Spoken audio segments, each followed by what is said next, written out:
So if you want the player to feel the story, I don't know that there's one way to do it. Same as with literature or cinema, I can tell you our secret recipe. But I think what worked really effectively is... Welcome to a new episode of XR and AI Spotlight, the show where we give the stage to the founders and makers shaping the future of XR and AI. My name is Gabriele Romagnoli, I'm your host, and I'm here today with Asaf Geva. Asaf is one of the co-founder of Peanut Button, the studio behind the Retropolis series, a VR narrative game that, despite the close to zero budget production, launched on the Meta Store and got a stellar feedback from the community. Since then, the team has grown, and the studio is out with Retropolis 2, Never Say Goodbye, now available on the Meta Store and PlayStation VR2. Listen to this episode because you will learn what is the origin story of the Retropolis franchise and how the team grew and launched the second episodes on PlayStation VR2. So as we started, we had no idea what we were doing whatsoever, no go-to-market plan, or Quest even wasn't a thing. We grew from a team of 3 full-timers in the first game to 6 people full-time. How the Peanut Button team prioritized storytelling in their point-and-click style adventure game. We tried a lot of interactions that looked a lot more like stuff you see from other VR games. It drains all your energy, and then you're left with a realistic production. You have like maybe 5% of the time to really put a story around it. So we wanted to be elegant about it and say, okay, let's give the player a limited set of options and make sure each of those feels as satisfying and immersive as you can. And how they use Quill as part of the design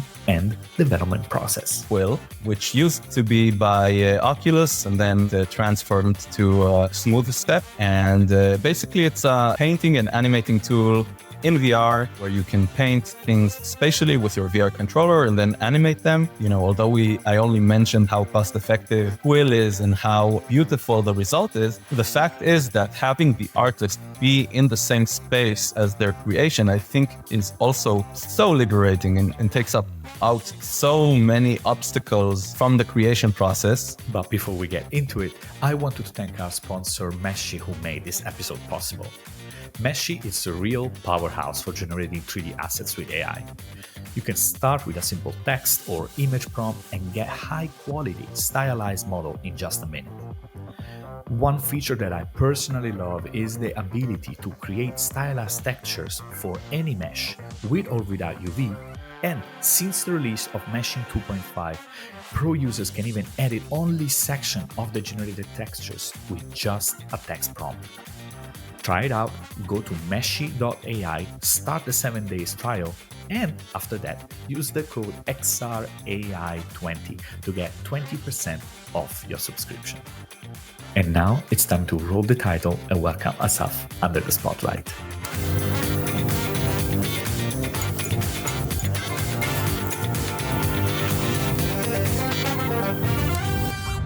Asaf, it's a real pleasure to have you here. Pleasure to be here. Thank you for inviting me. So let me start by saying, while I was doing some research on Retropolis, I realized that there were several mentions of how the first title was basically close to zero budget. Also, the team was extremely small. Many developers, teams have this dream of creating a game, creating a product, and launching on the Meta Store. So how did you do it? And how did you manage to make even a sequel that's launched on PlayStation? Yeah, so let's break it down to 2 parts. It all started with me and my brother Eyal, just playing around with VR and just seeing the huge potential that we can have while making stuff for VR. And it gradually grew from a hobby where it's literally zero budget because you do it in your free time, to something bigger. And we gradually put more and more time into our hobby and passion. And eventually, at some point, we got subsidized kind of basement. It's even used to be a bomb shelter in our town from the municipality. Basically for free, they give them out as like studios for artists, which gave us for the first time just a workspace. And then It so happened that that aligned with COVID and all the lockdowns, so everybody was stuck at home. And we assembled, a team of just dreamers around it, very, very small. So me, Eyal, my brother, Daniel, who went to art school with me and did all the art on the first one. Yuval Levy, who it was his debut game as a music composer and sound designer, and he did a tremendous job as well. And just even the voice acting was by friends and just people who wanted to help out with this ambitious project. So I think we lucked out with just a lot of amazing talent around us and some sort of relentlessness to really get this across the line, across the finish line. And also probably just segue to the next game, we I think made some really smart decisions on what we wanted to actually get working well enough in the game and what we're not going to touch, which in XR, you want to have everything in your game, but you need to stay laser focused on what you do and don't you do in your first product. So I suppose this was not an easy journey, right? And especially from turning what is actually a passion project that I suppose many indies or small teams have, maybe indeed with a family member as you. But how does that turn into something that actually lands on the Meta Store? Like, did you went on SideQuest? Did you went on App Lab? How did you share it? So how did that gather the initial traction? Yeah.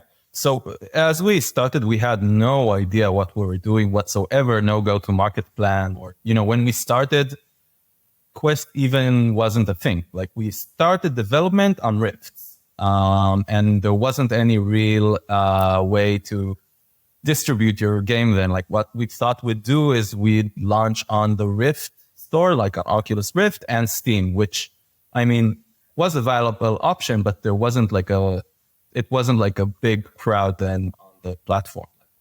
The VR players, just the amount of players was so low back then. And as we went on, like, Quest came out, and then there was a question of whether or not our project would run on Quest, because we started develop it to run natively on PCs. So would it hit frame rate? And then we didn't know, we knew there was this curation process, and eventually we got in touch with someone in Meta, and they said that you need at least 3 hours of content for adventure games, which we were planning to go for 1 hour of content. So we figured, as you mentioned, the SideQuest, that an alternative distributing channel that just came out. So we thought, okay, we would try our luck in SideQuest, but then by the time the game was ready, it ran on Quest, thank God. And maybe, I don't know, a month or two before it was finished, App Lab launched, which meant we could distribute natively on Meta's platform, but without the discoverability of the main store. And we came out in a good timing. It was still around, COVID, and a lot of people stayed at home and looked for new content. And the MetaQuest platform, or it was then called the Oculus Quest platform, was, I think, at one of the points where it grew the most. It was summer 2021. There were a bunch of new players coming for the Quest 2 and not a lot of new content. And so there was really a crave for anything that had quality in it, even if it was short. And Retropolis 1, as much as we love it, it's a short game. It's 45 minutes. And I think it's a demonstration of our vision, right? But it's not considered by the gaming community like a full game. But at that time, I think it was enough to spark interest and to get the community to really talk about it. And streamers at the time just picked it up, because it was interesting and unique and fun. And I think that got us the attention of Meta to just take it to the official store. Yeah, indeed, because one thing we are going to discuss is, of course, do this transition from the first title to Never Say Goodbye, right? That is Retropolis, to more ambitious, more complete, more fully fledged.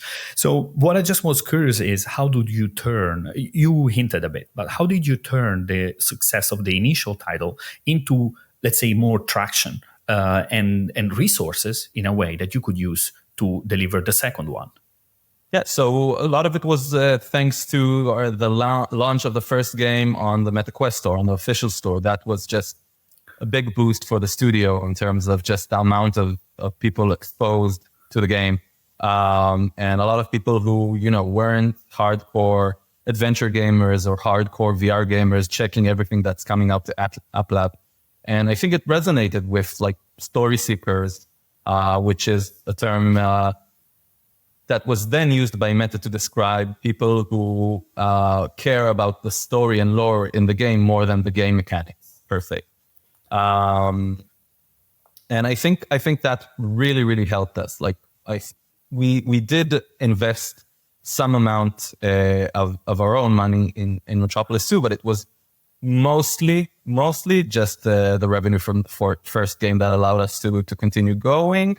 And we grew from a team of 3 full-timers in the first game to at the biggest part of the production, it was, I think, 6 people full-time, which is still a small team, but it does mean that you can do stuff in VR and stay afloat and just go after what we believe is interesting and valuable to make. There were indeed a couple of things you mentioned. So first of all is then we managed to rechannel this revenue into getting for an ambitious project. So it's not just necessarily with external funding, but let's say with your own plus what you have made from the first game that would allow to, let's say, deploy on the second. So that is actually great. And the other point you mentioned was story seeker. Actually, I think I've seen that definition, but I haven't grasped it. And now I think you really made a good point. Like, there is not a lot of narrative content on the platform overall. I mean, it grew. I have to say that it grew, but it's just not as much as those games that are instead maybe more combat oriented or puzzles, and that might be just the inherited cost of producing something that is narrative and also done right. So what I would like to do is maybe enough for people that haven't seen yet Retropolis 2, Never Say Goodbye, to give them a hint of what to expect in the game by showing a little trailer. Cool. Hello? I'm in trouble. It's the magician. You've got to help me again. Retropolis, where every soul feels like an insignificant cog in a colossal machine. And for a long time, I felt that way too. And then I met Jenny. But here, happiness is fleeting, and she vanished without a trace. She's in peril, and there's a puppet master at work. But mark my words, I'm bringing her back. There's something strange going on with this case. I've never seen anything like it before. It's me, Jenny Montage. What do you have to do with her?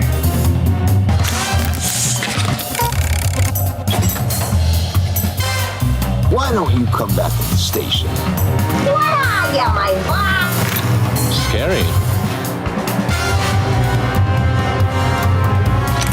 I was framed. It's all very confusing.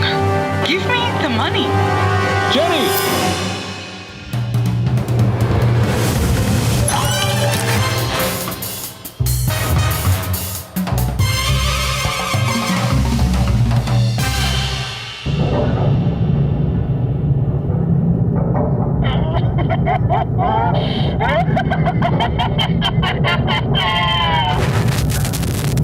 So Never Say Goodbye is the sequel to the first Retropolis, right? And it still has the same feeling. It is this point-and-click adventure.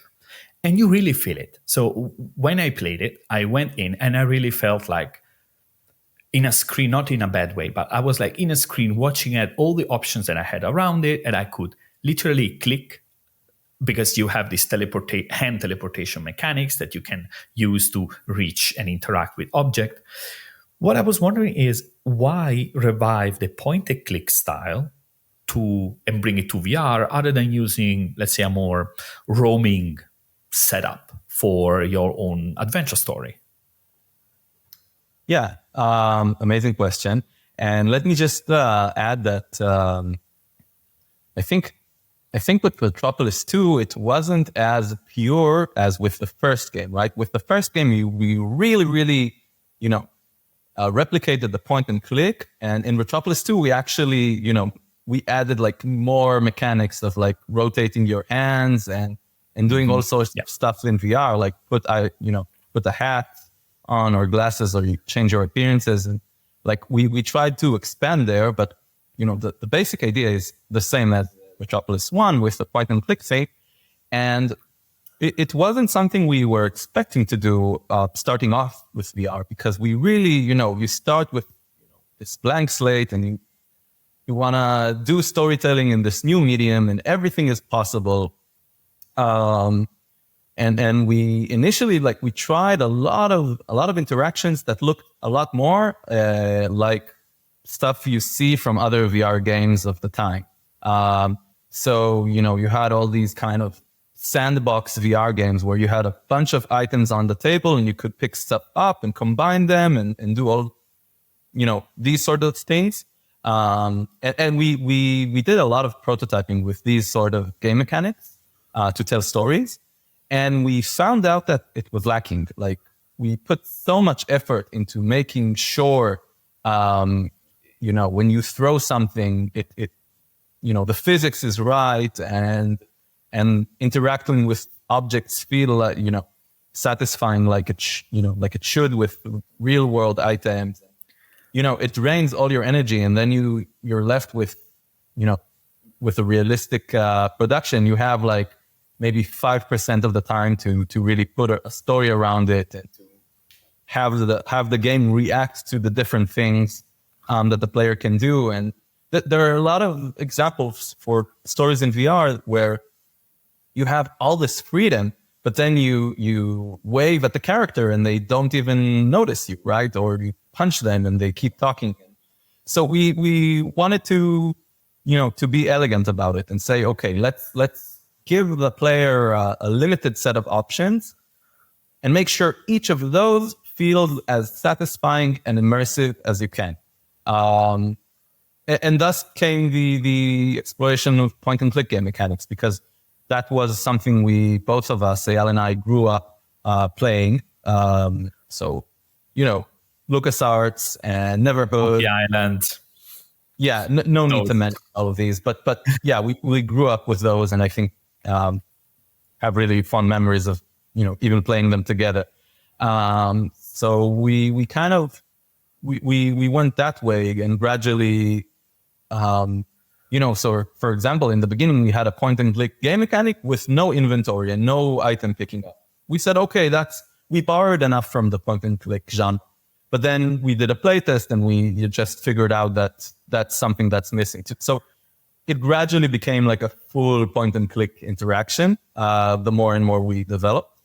And by the way, since you just brought it up about the inventory system, yeah, for a second, I think a lot of thought went into it, even though it's something that it feels extremely simple. But you have basically this luggage that kind of like floats around you and follows you. You can open.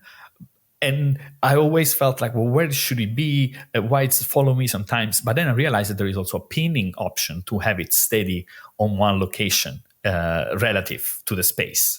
So I think that also all these small things show really like a lot of attention, a lot of testing, so that to give even the players the chance to express their preference, right? Do you want this inventory to kind of like float always close by and being always at reach, or you want it to be somewhere, because you clearly made a decision, okay, it shouldn't be like a belt, or it shouldn't be like a menu, it should be like an item in the environment being a luggage, but then how do we treat it?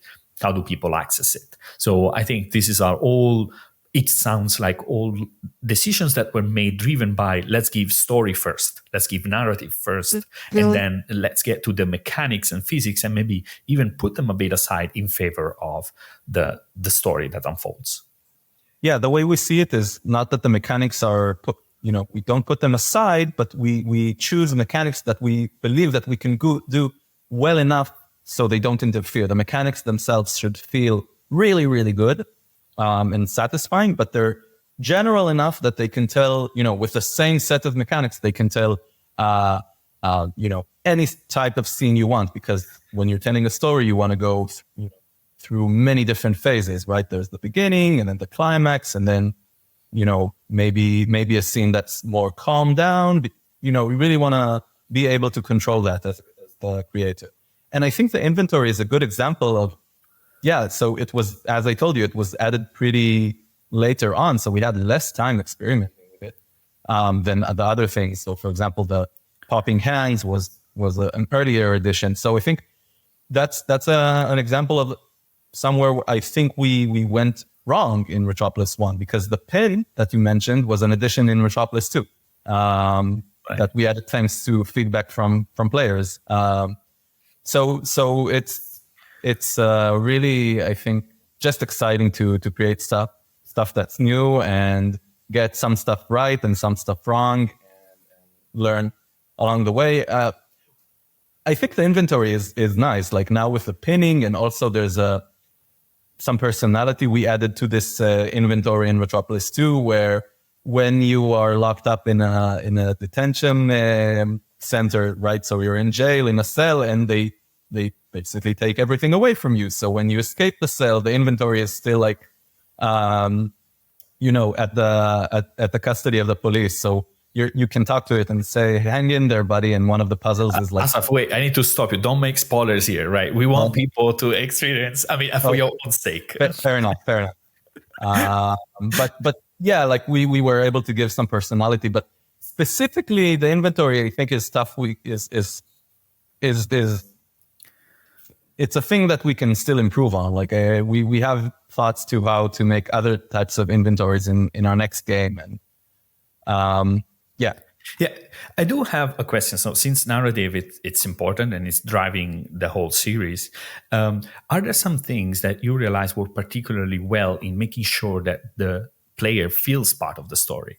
How did you do it? And maybe is there something that you can share with others developers that are still trying to create these narrative-driven experiences? Yeah, so if you want the player to feel the story, I don't know that there's one way to do it, same as with literature or cinema. I can tell you our secret recipe or what we learned. But I think what worked really effectively is giving you a very, very defined identity for the character you're playing. I wanted to have a quick break to remind you that if you like this conversation, you should check all past episodes at xraispotlight.com. Also, if you don't want to miss anything, remember to subscribe to the XR AI Spotlight newsletter, and you will immediately get an updated list with over 200 mixed reality apps you can filter from various fields, weekly in-depth interviews, and one product spotlight personally tested by me right in your mailbox every week. And now let's get back to the show. A lot of the times in first-person experiences, you play some sort of either, you're referred to like a generic user or human, or you are given a character, but it's a character that doesn't have a lot of characteristics, right? So shallow. I'm sorry? Shallow character. So and there are pros to doing that. So for example, in Portal, you're this general inmate, and it's a great story device. But for us in VR, we just saw that again through prototyping. It's not like we had any idea what we do before we failed. But we saw that once you are giving a backstory, people just really have an easier time imagining themselves as part of the story and as drivers of the events. So that's one element of it. And it means that you have, we everywhere we put a mirror so you could see yourself as the character and the way other characters talk to you. And I guess the fact that you do change through the experience, right? So Again, I don't want to spoil too much, but even small changes where you see how your character looked, 20 years ago and how it looks this way and that way. I think that also like allows us to not only engage the player with the world, but with themselves and tell you about who you are. You learn more about yourself as you're going on. And there is another aspect. Sorry, no, because there was another aspect that I think is also contribute to this, and I think that many try, and the few that try fails, and that is there is a layer of humor, right, and that is in the game that is always there. Like with, is there something that you have done specifically? Because of course the writing counts a lot there, right? So the way you write, it's absolutely important. But is there something that you needed to be extra careful when delivering that sense of humor and sarcasm in the game that was particular to VR? Yeah, that's a good question. And as with all the other things, we just play tested everything. So the script, not only just the choices of the wording and how to phrase stuff, but like actual scenes were play tested with like sort of interactive animatics with players. And then we removed characters, added new characters, changed. And then, as stuff started to solidify, we made smaller and smaller changes. So we said, okay, this punchline doesn't work. Let's change it. Put another one. So I can tell you, again, going back to our very early prototypes where we wanted to be funny from the get-go. It's a pleasing feeling to make someone laugh, and we wanted it from the beginning. But I can tell you that at the beginning, we asked our playtesters, how were the jokes? And they asked us, what jokes?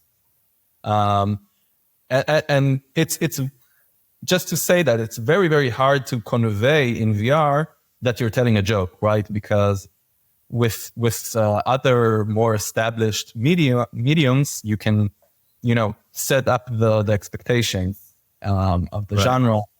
And okay, it feels like a joke because of the timing, because of the way you edit it, for example, in video. But in VR, you don't really have that. And so it does require, I think, an amount of just trial and error, I guess. And then also, it's a good place to mention both Eyal, who wrote the script entirely, all the versions by himself, and I think did a wonderful job, but also our friend Amir, who voiced Philip and did a lot of improvisation, right? So a lot of the stuff came from him playing a version of the game and then going back to the recording studio and just improvising on the lines and making them better. And he's a stand-up comedian here in Tel Aviv, and he has a really, really good sense of, just timing and delivery. And I think it's that and just, trying stuff out until it clicks, until it works. So you mentioned at least 3 times testing, prototyping. So can you tell me how that works? What have you used? How have you done it? How was that part of the process? Can you explain that to us? Yeah, it's really a big part of how we do stuff here. Is we don't wait for anything to look good. We believe that if everything looks ugly and is just with gray cubes in Unity and very temp voice that we recorded with our foreign accents on our phones, and everything is clunky and there are bugs and everything, even from that, you can learn a lot. And so we try to put, to make an ugly version of the game as soon as we can and have a couple of those because, you understand that even with this level of detail, you can really learn a lot about the structure of what you're making and the game mechanics and just what do you have in your hand when you're working on it. We tried in the development of Retropolis 1 to do playtesting every 2 weeks to 4 weeks. And then with Retropolis 2, we felt a little more confident because we were relying on a set of, mechanics and characters and an atmosphere that we knew pretty well. But even there, with all the new elements and the new story, we did playtest everything. And the way we did it was pretty naive. We just had people coming to our studio, and we put a headset on them, and we carefully watched them while they were playing, because a lot of what you learn from the playtest isn't from talking to a gamer, but just seeing the game through their eyes and the choices they make, and what is, if they missed something that you wanted them to see, or they didn't understand the goal of something, or you write all of that down. You write down where they laughed. That's very important, to us at least. Of course, right? If it was a horror game, I would be worried, but yes. Even in horror, you have some laughs, but right. But okay. And then after they finish playing, you just sit down with everyone. If there were a couple of people playing in parallel, then you let them kind of talk with each other and try to take a step back and just hear them talk with one another, because your questions might be, kind of interfering with the natural flow of how players talk about the game with, one another after they play it. And try to just be alert and not assume too much before, but also not to take every suggestion, because that's impossible. Of course. And people have different opinions. So there's no magic trick to that, actually. It's just planning for a lot of iterations, I guess. And from the get-go, say that, okay, you have a year runway to develop something. For us, at least, it's half a year of iterating and then half a year of polish. So there is just one thing that I want to ask you is, so you literally, how did you get the people? So you literally went out, you recruited friends, did you got always new people? How was that process of, because as you described, you got people in the studio, put on the headset and observe, right? So you didn't ask for them to download an APK or record a video. So that's something that you did physically. So how you recruited them? Yeah. So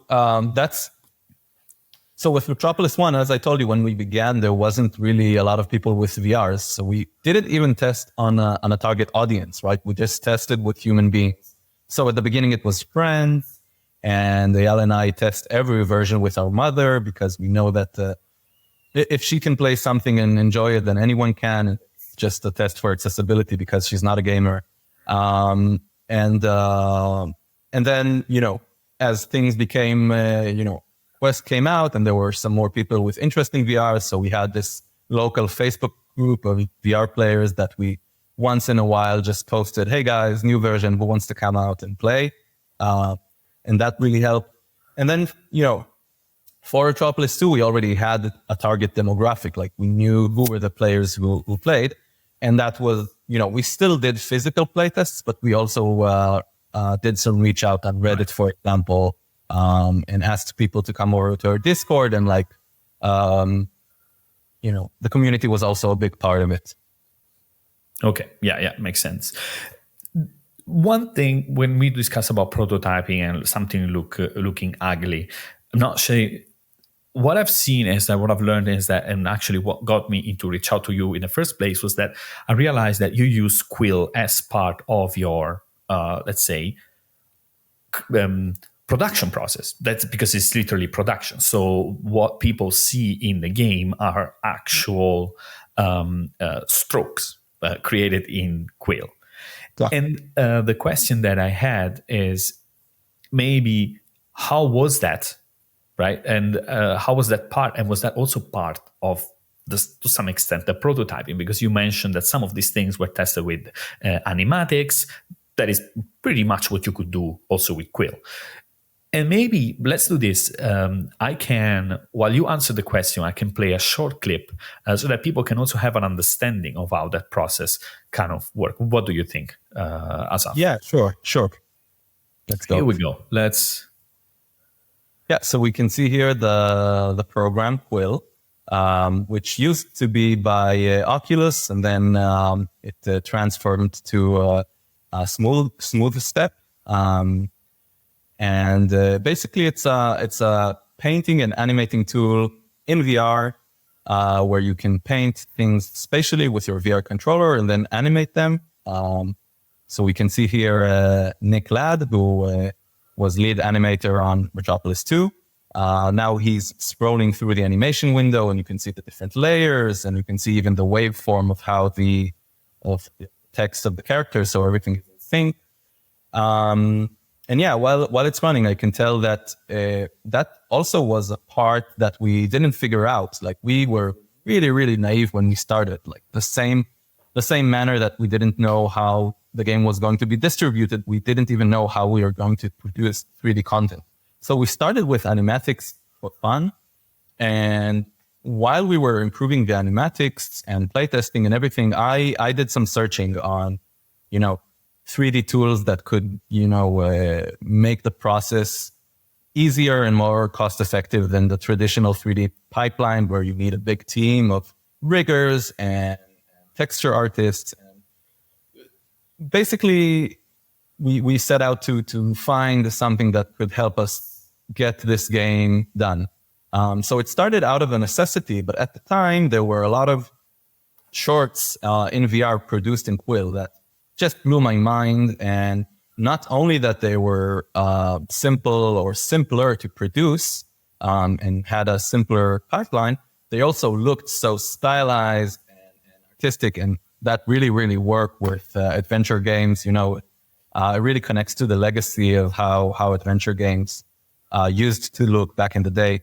And so I kind of did the technical work of really creating the production pipeline, because the files that Quill creates aren't regular 3D files. They weren't compatible with the game engine. And so there was some work to be done there to make it possible to do a large scale game that's relying only on Quill. But then the bigger piece of it was actually working with artists that could, because a program is only a program, as good as it is. So as I mentioned, Daniel Ho, my friend from animation school, really, really talented artist who both learned the program from scratch because he didn't have any experience working with it prior. So he was learning it as he was developing the visual language for Retropolis, which is really, really iconic. And I think the result speaks, to itself. Like, and then of course with Retropolis 2, we pushed the envelope on the visual front as well, where we made the pipeline support a lot more of Quill's capabilities and, bigger, more complex animations and, more just higher poly count, because we did things in a much more efficient way, technically speaking. And then we had two amazing artists who worked with us on Retropolis 2 in Quill, which is Nick Ladd, who had done some of the Quill shorts that even inspired me to begin with to look into Quill. So it was really nice to work with him. Honor, yes. Yeah, and he has, I think, he's one of the most experienced Quill artists out there, and he did an amazing job in taking this visual language and explore it and deepen it. And then we had Daria Korol in the studio who did art direction for the game and a lot of Quill assets as well. And just, it's amazing how these people kind of pulled out something that feels like a feature film with, character animation and just the amount of assets and everything. So it's a lot thanks to the talented people who saw this impossible challenge and kind of went with us and did it. Absolutely. And I still wonder, because I am a big believer in VR as a creative tool, right? And this is in many shape or form, right? It is sometimes like a prototyping tool like Shapes XR, or something that is more technical, more design oriented, like Gravity Sketch, artistic tools like Tilt Brush, and everything that is kind of like in between. But we see though that these kind of tool, they are still not getting mainstream in a way, right? I mean, you had to come up with a very specific pipeline. Why you think is that? Is that there isn't enough value, or there aren't enough headset? I mean, what is preventing VR creative tools to be more adopted? That's a really interesting question. And my intuition is that, although I only mentioned how cost effective Quill is and how beautiful the result is, the fact is that having the artist be in the same space as their creation, I think, is also so liberating and takes out so many obstacles from the creation process that it's just, it's invaluable. It's like, playing with these sort of tools, it's like a revelation for me as a creator. And I'm not the most talented painter and animator, but you can feel it right away when you're using the thing. And so it's a question I also ask myself. Like, I do believe that the future is, or 3D creation, it's natural to have interfaces that aren't on flat screens. I think it's a combination of the hardware and its availability. And also, it's funny how 3D pipelines haven't really changed since Toy Story, right? They're getting much more sophisticated and bigger, and the technology is moving forward. But aside from maybe Spider-Verse and some stuff in that direction, like, it's still basically the same software that's been used for 20 years. And I don't have, really depends other than sharing the question with you. Like, it's a puzzle. And I think it very much depends also for what medium you are creating, right? Because of course with Toy Story, you're still creating for 2D output, right? While instead, yes, in the case of Retropolis, in the case of Quill, then those are experiences that are actually experienced in 3D, in VR. And that also adds extra value, right? Because maybe you can get away with creating in 2D for a 2D, right? You're using a 3D software like Maya, but at the end, you're still on a screen creating for a screen. While instead, while you are in VR creating for a VR app, that's where the extra value of being there, because again, it removes so many of those unknowns, so many of those assumptions that you wouldn't be able to test directly when you're on a 2D screen, like scale, position, or the distance of objects and attention management of the user. So, but then again, narrative games are expensive, are complicated to make, and that's maybe why people rely more on the 2D tools. I don't know.